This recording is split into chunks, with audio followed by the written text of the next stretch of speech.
So, it's coming up to Halloween, the spooky day. And whether you celebrate it or not, it's safe to say that October certainly is the month of horror as a result. What better time to run some horror-themed one-shots for your group? Now, obviously horror is largely a theme more than anything, so you can run horror games in Pathfinder or D&D no problem. But as systems, they are designed to make you feel heroic, powerful, strong. So though the vibes might be right, the gameplay might not.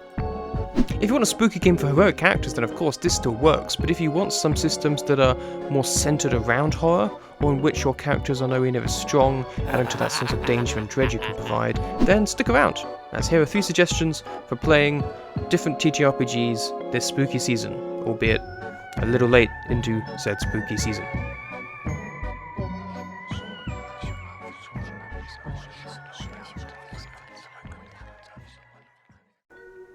Suggestion number 1. Try some OSR games, meaning old school Renaissance, to some extent anyway.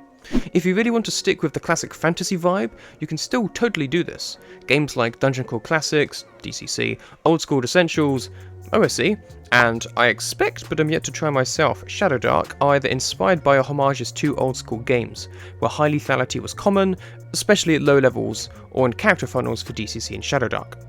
With these kind of games, you can still run some adventures in the same style of world you're used to, with dungeons, dragons, and the like, but your characters are a lot more fragile and you have to be a lot more careful with what you choose to do and how you plan, as in many cases, one hit can be enough to end up with you rolling a new character.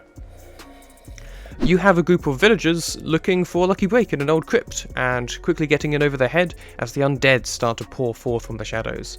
Or a bloody mystery, where a monster is stealing or killing people from the village every night, and the party has to figure out what is going on and how to stop it before they also end up dead. Or hey, if you've recently had a big battle in one of your games in a town or city, you can run it again from the perspective of everyday people just trying to survive. Whether it's a dragon attack, undead horde, or an orc warband, it can be a lot of fun to turn the tables on your players and show them the grim reality for those in the world without stacks of hit points and magic spells, still trying to deal with the same situations as best they can. A few addition notes on this one. DCC and I think Shadowdark have character funnel options, like level 0 games, in which your characters are expected to die. You start with 3 or 4 and they get slowly whittled down to what is left. At level 1 they become slightly more powerful, and while you still need to be careful with what they do, more so than in other systems, you certainly have a lot more going for you, especially in DCC. Whereas in OSC, you usually start at level 1, but you still often have at least one backup character, as you are often still very weak, usually from the get-go. Combat isn't a necessity if it can be avoided. So some options to keep in mind for quite how deadly you want to make your game. Whatever you do, you should always get your players to come up with a little backstory for each of their characters, or do it yourself if they really don't have the time, even if it's just a couple of bullet points. John is a stonemason, apprenticing under his father, though he's looking to take over the family business one day. Currently, he's just working to get enough money to finally afford an engagement ring for Esme, the love of his life. Esme herself has had to fend for herself and her younger siblings since a young age, when they lost their parents in a fire. She performs odd jobs around the town to ensure they have enough to eat and keep warm, and she doesn't know what would happen to them if she wasn't there to help them out. And then there is Malkin, John's father, in his later years now, and looking forward to retiring in a few months, and giving the business over to his son, and watching what he does with it from the sidelines, and finally getting a dog like he always wanted. You get the idea. Give them character, and your players will immediately become more invested in them, and more scared of losing them or getting them killed. Remember, we're treating more this as a classic horror, more so than classic fantasy. Let everything start slow and relaxed if you have the time, with people going about their business, so your players can develop their characters a little more, and slowly ramp up the tension until the horror truly unfurls. Or you can start in the catastrophe already having occurred and playing out the aftermath, whatever works best for you and the story and for your players. It's worth noting DCC actually has some specifically labelled horror scenarios for various levels of play, including level 0. These are very usefully called DCC Horror, and I will link them, along with, to be fair, everything else, down below. And finally, if you don't want to invest in a new system, either as you're very set in your ways or it's not on the cards monetarily, you can at the very least run level 0 play in D&D to some extent. It might be possible in Pathfinder, but I've not experimented with that as much yet.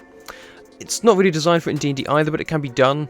I would usually do 3d6 down the line for stats and 1d4 hit points, and then one random item and maybe a simple weapon if you're feeling generous, and it'll do the rough job, but, you know, it's not really built for that. But you can do it that way if you want. I've linked the systems I've mentioned down below though, and in many cases you only need the one book to do it all, and they aren't overly pricey, and you can get PDFs even cheaper, so feel free to have a look.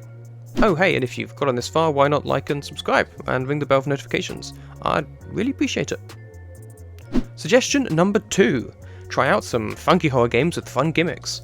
I say gimmicks as that's what they kind of are, but don't get me wrong, you can get plenty of mileage out of these games if they turn out to be the kind of thing your group enjoy. I'm mostly going to talk about 2 games here, as they are the ones I know, but there may be more. The first one is Dread, which I have touched on before in RPG A Day, I believe, and I'm going to use Impossible Journey's explanation of it, as I think it summarizes it pretty well. Dread is a rules-light toolbox for exploring, surprise, the theme of Dread. Instead of dice, it uses a Jenga set to determine the outcome of difficult actions. The tension mounts as players remove blocks from the stack, and if the stack falls, the character run by the player who pulled the last block is removed from the game. Characters have no statistics, instead the Game Master presents each player with a questionnaire that helps determine who the characters are and how they behave in the game. Dread is not a game for the faint of heart. It is explicitly designed to make players feel tense and nervous. It was created for one-offs, and without modifications, it is not suitable for campaign play. There we go. So yeah, pretty much designed for one-shots. Dread is a lot of fun, but very tense if you get it right. Having a Jenga tower as the only method to determine outcomes is a stroke of genius. Though if you have any players with terrible coordination, do consider that before playing this a whole bunch of times. They may get tired of dying early pretty quickly. But otherwise, it's very interesting. As stated above, you have answered some questions to figure out the mindset of your character, and then you go from there really. Simple tasks don't require a pool, things you'd be good at doing, stuff like that, but anything more strenuous with a higher chance of danger, then you pool. This means early game is more relaxed, but the longer it goes, the more dangerous and nerve-wracking it becomes. It's also great as you can run it in any genre you like. I run a sci-fi Dead Space style game, a kind of classic werewolf in the forest one, and even a game inspired by Stranger Things. Pretty much unlimited options with the genre. I've linked the game down below and would recommend supporting the creator, of course, but if you have a Jenga tower, you can probably still figure out the rest to some extent by yourself if you really want. But yeah, by the nature of the game, it isn't impossible to get through a game of Dread by the skin of your teeth without losing anyone. It would be super tense and nail-biting towards the end, but I think it could probably be done. In this next game though, that's not going to happen. This next game is 10 Candles, and I'm going to let the creators describe it for you as, once again, it says all it needs to say. 10 Candles is a zero-prep tabletop storytelling game designed for one-shot 2 to 4 hour sessions of tragic horror. It is best played with 1 GM and 3 to 5 players by the light of 10 tea light candles, which provide atmosphere, act as a countdown timer for the game, and allow you to literally burn your character sheet away as you play. 10 Candles is described as tragic horror rather than survival horror for one main reason. In 10 Candles, there are no survivors. In the final scene of the game, when only 1 candle remains, all of the characters will die. In this, 10 Candles is not a game about winning or beating the monsters, instead it is a game about surviving, about what happens in the dark, and those who try to survive within it. It's a game about being pushed to the brink of madness and despair, searching for hope in a hopeless world, and trying to do something meaningful with your final few hours left. So yeah, Dread is mostly survival horror, 10 Candles is really not.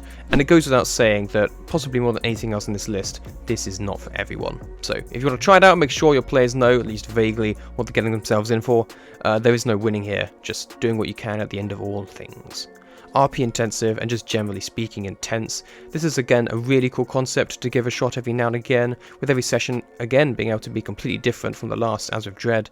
And as the session goes on, things get slowly worse and worse, more candles go out until the very last, and then darkness, and that's it. Such a cool idea, and very different again to everything we've already talked about. As all the others, links are down below if this sounds interesting to you. And finally, suggestion number 3 is just played some good old horror TTRPGs. Obviously, there's the classic, my favourite, Call of Cthulhu, presently 7th edition, but that is by far not the only option. Call of Cthulhu, or COC, is a percentile-based skill system based in the mythos created by H.P. Lovecraft, but also greatly expanded on since by numerous other authors, where you play investigators trying to uncover dark mysteries of sinister cults and elder gods, whilst trying to keep hold of your sanity at the same time. Naturally, this lends itself to one-shots, but can be played in campaign form too. I've done both. Call of Cthulhu is usually based in the 1920s or modern day, but there are setting books for many other eras as well, such as Invictus for Roman times, Dark Ages for the Dark Ages, Gaslight for Victorian England, or Regency for Regency England, very Jane Austen inspired. If you want more info on Call of Cthulhu, check out my weekend one-shots video on it. It's mostly on modern Call of Cthulhu, but it covers a lot of the bases anyway. I'll also have another video out tomorrow covering some of my favourite Call of Cthulhu one-shots, so keep a lookout for that. Other systems similarly based in the mythos would be Delta Green, where you're still kind of investigators but working for a secret government agency that's no longer funded by the government, but still trying to do your job and deal with these eldritch abominations. Though that's a kind of darker system that's very RP intensive again, really looking at the way that dealing with such stresses relate to your kind of relationships. When you take like stress or things like that, you have to mark it off, or you can choose to mark it off against your relationships with other people. So you've definitely got kind of the personal side in that system, which is again not for everyone, and that is more campaign kind of designed thing with how the system works, but also, you know, worth a look. If you want to try out a different mythos, however, there's also Old Gods of Appalachia, based on the podcast set in an alternate Appalachia where the mountains were never meant to be inhabited. Very cool. Still mythos, but not the classic one you might be used to.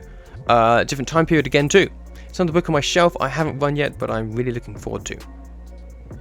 Other options vary greatly on what you want. If you want to enjoy something similar to the Magnus Archives, well, Monte Cook Games has recently released a TTRPG for that setting. You can go have a look at. It's literally just come out, I think. I've got it, but not a chance to run it yet. If you like the Alien franchise, Free League Publishing makes that, and is currently updating to a 2nd edition. The aliens are deadly, there's an interesting stress mechanic, and lots of tables for ways in which you can be killed by the various dangers of the universe.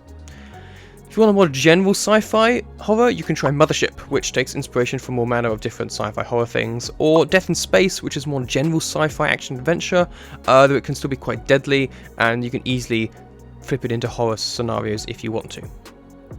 And finally, if you want more creepy horror, action-adventure, you can try Leagues of Gothic Horror, Leagues of Cthulhu, using the Ubiquity system I've talked about in the past, or 2D20's Achtung Cthulhu, both of these being more pulpy, giving you the tools to fight back against monsters, or maybe even become them. Still options for horror, but more fun adventure with some spooks than being fully horror, you know, like the first Uncharted or Indiana Jones, that kind of thing. All these games can be found in the links below. Gonna be a lot of links this week. So there you have it. 3 ways to get a bit more spooky with your party that also expand the variety of games you're playing. Again, if your group is happy just playing D&D or Pathfinder and nothing else, then go for it. That's cool. As long as you're having fun, that's all that matters. But if you want to try something else, ask your players. They might not all be interested, but you may be surprised. You may want to give it something else a shot. We'll leave this one here. Let me know some of your favourite TTRPGs for running horror below. Remember, I've got another video on Call of Cthulhu one-shots coming out tomorrow, so look out for that, as well as all my other stuff that should be coming out throughout the rest of the week, and my shorts that I'm currently doing on Pathfinder Actions. But until then, thank you very much for watching, and happy Halloween!